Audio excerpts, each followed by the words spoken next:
que tout le monde danse. Voici Émile Proulx-Cloutier. Que tout le monde chante et que tout le monde danse au gré de sa révolte et de sa démence. Et que tout le monde chante et que tout le monde danse, comme pleine de vie aux grandes espérances. Et que tout le monde chante et que tout le monde danse au gré de sa révolte et de sa démence.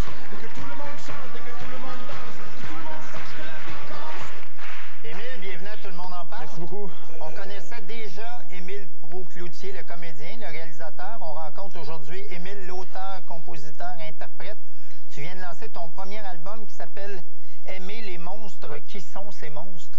Au sens où moi je l'entends, tu sais, dans l'histoire de l'humanité, on a fabriqué des légendes et des monstres, tout ça, c'est pour cristalliser nos peurs quelque part. Ouais, okay? Quand on est enfant, on a peur des monstres. Oui, il y a toujours un en dessous de notre lit, mais c'est quoi? C'est quoi en fait ce monstre-là? C'est une part de soi qui nous fait peur, c'est une part d'ombre, c'est une part qui est vertigineuse, peut-être pas belle, peut-être dangereuse. Puis je le prends aussi en disant, il y a une part chez les autres aussi qui nous terrifie.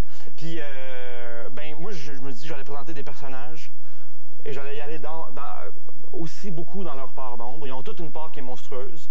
Il y a un journaliste qui m'a demandé, ben là, aimer les monstres, tu sais qu'il faut aimer Hitler, il faut aimer bon, les gens qui font des actes monstrueux.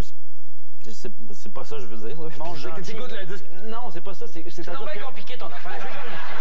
Ce que je veux dire, c'est que moi, je pense que les gens qui peuvent commettre des actes sont terribles. Là. Puis je veux dire, en passant, je salue votre courage d'être resté en vie, vous. C'est pas tant qu'il faut refuser de juger puis que tout le monde est gentil puis ça. Moi, je me dis, c'est la frontière étanche que je pourrais penser qu'il y a entre moi puis un criminel, je pense qu'elle n'existe pas. Elle est moins étanche qu'on pense. Elle est pas mal moins étanche qu'on pense. Puis ça veut pas dire que ça excuse tous les gestes, mais ça veut pas dire non plus qu'on est, comment je dirais tout d'un coup, immunisé contre peut-être des dérapages dans la vie. Voilà, c'est ça. On va écouter quelques-unes des chansons de ton disque. Okay. J'attends que l'aube arrive et j'attends que l'aube arrive. Madame Alice, belle aubergiste, frôle le comptoir des hommes tristes.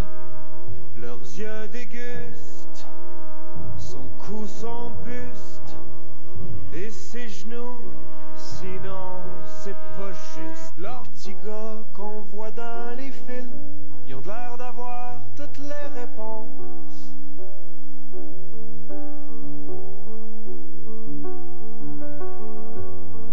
Moi chez nous je bâtis des villes, je gagne des courses puis je tue des monstres.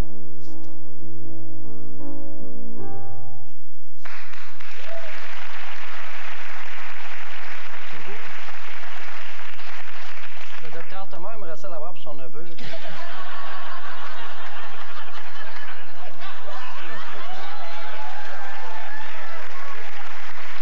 gagne tellement pas d'argent, docteur. Non, mais moi, je suis un fan de la musique francophone, donc c'est le fun que les Je gens... pense que t'aimes beaucoup Émile aussi. Je l'aime beaucoup dans toute la vérité. Tu as commencé à jouer du piano à 8 ans. Ouais, La première fois où tu as joué sur scène, tu avais 28 ans. À la place, tu as décidé d'étudier pour devenir comédien et tu as fait des films. La musique a toujours été pour toi un espace de repos, ton jardin secret. Ouais. Pourquoi tu nous as caché ça? Il y a un moment donné dans la vie, je veux dire, tout le monde cumule un paquet d'intérêts. Il y a des gens qui sont dans des ligues de garage, là, puis ils ne crient pas sur tous les toits, là, mais c'est une place où ils vivent profondément une part de leur vie. Ouais. Les autres qui collectionnent des timbres. Moi, bon, oui, la musique a toujours été un espace comme tu dis, un refuge. Puis pour répondre à ta question par rapport à la musique, c'est-à-dire sa place dans ma vie, il y a un moment donné où c'est vrai, j'arrive à la fin de l'adolescence, puis il faut faire des choix de carrière, puis là, je me suis dit, j'étais pas assez bon pianiste pour être un classique. J'avais pas de tunes, j'écrivais pas des chansons, le moi, adolescent. J'avais des poèmes d'un bar, des musiques de l'autre. Ça allait pas ensemble. Non, c'était... Puis, bon, études en cinéma, puis là, je voulais être réalisateur, puis à un moment donné, je me suis dit, mon Dieu, je vais être malheureux dans la vie si je fais pas de théâtre. Le théâtre, faut que tu l'apprennes. J'étais allé à l'école, puis tout ce temps-là, la musique était là. Et c'est là pas longtemps, c'est là 4 ans là, que d'un coup ça a fait, hey, regardons, peut-être que ça peut faire dans des scénarios, de poèmes, musique, le jeu en scène, ça peut devenir puis chanter? J'aime profondément raconter des histoires aux gens. Point. Émile, ta blonde, c'est la cinéaste Anaïs Barbeau-Lavalette. Oui. Le nom de famille de tes enfants, c'est Barbeau-Lavalette Proulx-Cloutier ou Proulx-Cloutier Barbeau-Lavalette? Écoute, il y en a eu des longues réunions au sommet. Il n'y avait pas un parent qui voulait laisser aller. Écoute, ça s'est rendu jusqu'à Julius Gray pour t'en parler de ça. Mais en fait, on a fait des compromis. Là, ça a été comme ça a été. Fallait être créatif, là, tu sais. Fait qu'on a fait Proultier lavabo. Ça fait vraiment c'est comme ça, j'ai fait 3 jours, je vais être comme content, là.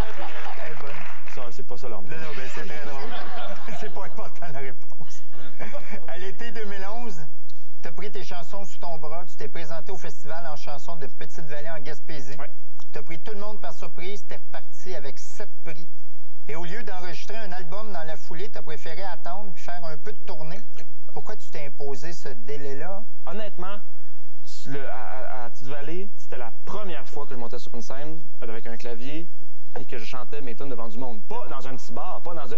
C'était là. Dans la vie, là. Oui, c'était la première fois, pour vrai. Avant ça, je savais pas si ça allait, comment ça allait passer. Tout Tu ça, as gagné 7 prix.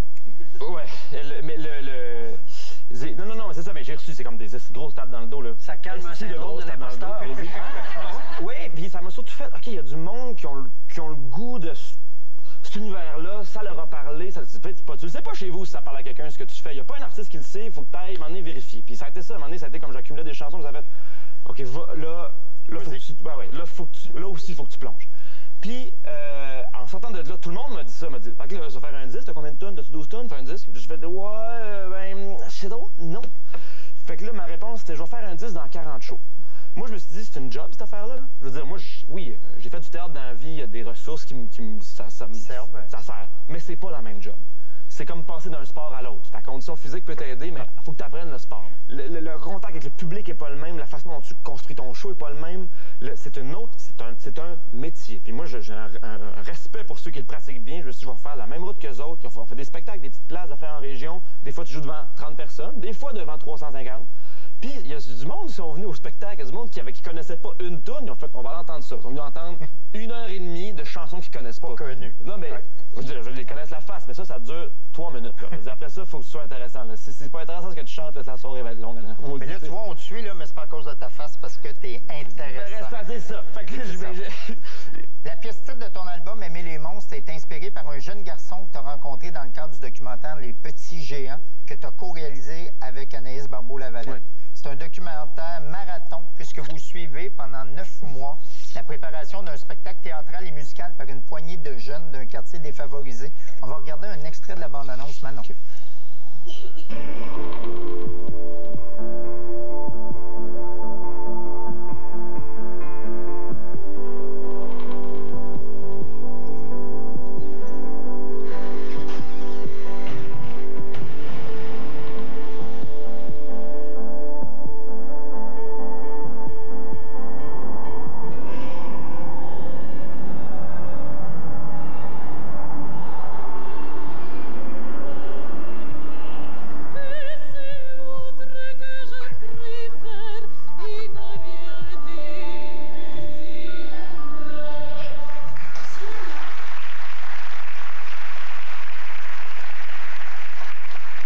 Pourquoi ça t'a inspiré, cette chanson-là? Aimer les monstres, c'est peut-être une rencontre entre un amalgame de deux trois préados de ce documentaire-là et des gros bouts de mon adolescence à moi. Mais il y a eu une des entrevues, un moment donné, où j'ai eu et moi, c'est la première fois que je faisais du documentaire, là. Puis le petit gars, il n'était pas du même milieu que moi, tout ça, mais tout d'un coup, j'ai juste posé une question. J'ai demandé, tu l'aimes-tu, ta vie, toi? Et là, c'était un gars un peu gêné, tout ça, un peu introverti. Et là, à un moment où il a levé les yeux vers moi, il y a eu quelque chose là, qui a été comme... J'ai l'impression, d'un coup, là, j'étais plus l'adulte dans la pièce. J'ai l'impression d'être tombé complètement à son étage. Il a scanné ton cerveau. Oui. Puis là, il me parlait une langue là, que je me disais, mon Dieu, mais ça, c'est exactement les mêmes mots que j'employais dans ma tête quand j'avais cet âge-là. Fait qu'en prenant des bouts de ce qu'il m'a dit, des bouts de souvenirs d'affaires que moi j'avais vécu ou d'affaires que j'avais observées chez d'autres jeunes, je me suis dit, OK, je vais essayer de faire, là, je vais me mettre dans les bottines d'un garçon de 12 ans et demi.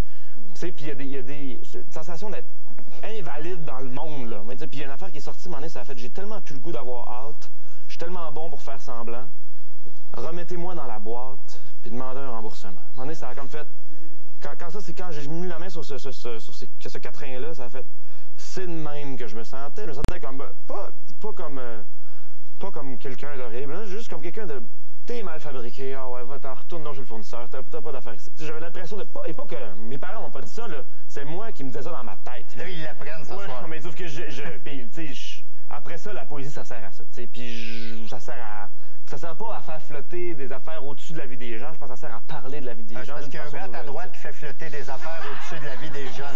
Chacun sa job. Excuse-moi, Guy, c'est parce que le docteur aimerait avoir le DVD.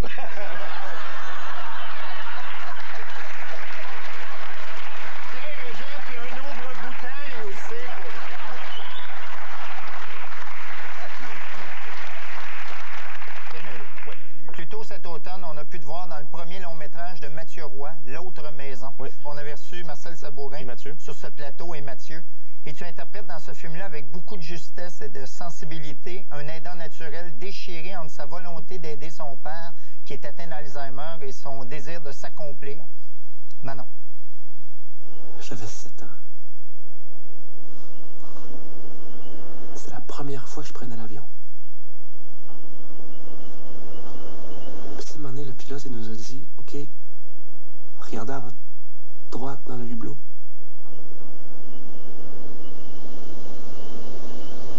Parce qu'une navette spatiale décollait.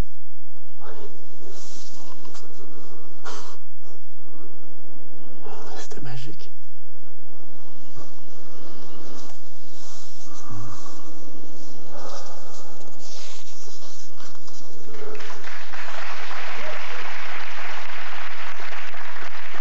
Ce film est encore à l'affiche. Je tiens à vous le dire, un peu partout dans le Québec, allez-y. C'est un beau film. Mathieu, il trouve ça bien important que le personnage du proche aidant, de l'aidant naturel, qu'il soit vraiment pas parfait. Vraiment pas dans la figure altruiste. Souvent, on peut le dépeindre comme ça, là, celui qui est dévoué. Non, mais plus que ça. Ouais. C'est trouble, oui, il aime son père, mais des fois, il y a un rapport militaire à sa façon dont il l'aide d'un côté volontariste pour se prouver à son frère. Il y a quelque chose. C'est pas pur, là, c'est pas beau. Là. Puis il y a bien du monde qui nous ont dit, ben là, il est pas très sympathique, le personnage que tu joues. Puis là, je me dis, le devoir d'être sympathique. Je me dis, moi, j'ai reçu des messages de gens qui disaient, moi, là, notre famille est dans une situation un peu semblable à vous.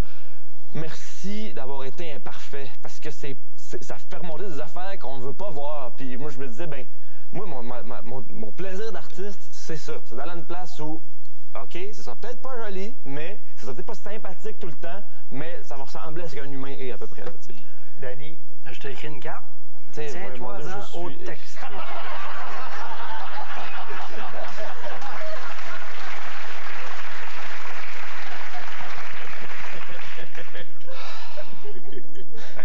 Acteur, réalisateur, scénariste, directeur photo, auteur, compositeur et chanteur. Si tu réussis pas à t'arracher un salaire avec ça, c'est que t'as vraiment aucun talent.